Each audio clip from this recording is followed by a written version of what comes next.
habitants nous disent que des officiers russes sont en train de quitter la ville, à l'image de celui-ci, qui est le numéro 2 de l'armée russe dans la zone. Regardez.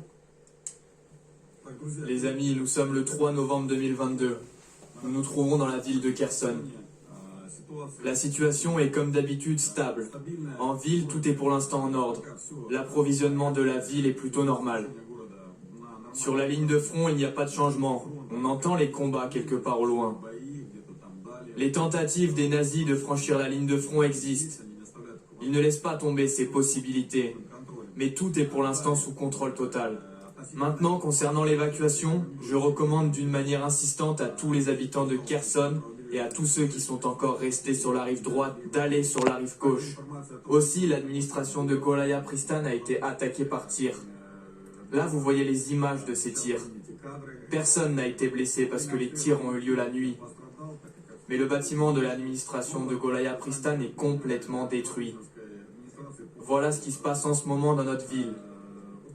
Nous nous tenons, tout est sous contrôle, mais je vous demande tous, les habitants de Kherson, de vous évacuer sur la rive gauche. Alors, tout est sous contrôle, mais il s'en va. Hein. C'est le numéro 2 de l'administration et pas de l'armée, j'ai dit une bêtise. Ceci dit, on a aussi des témoignages d'habitants qui nous disent que les officiers sont en train de partir. Oui, il y a 2 jours, l'administration russe d'occupation de Kherson a annoncé que les officiels allaient déménager donc, de la rive occidentale pour aller vers la rive orientale. Oui.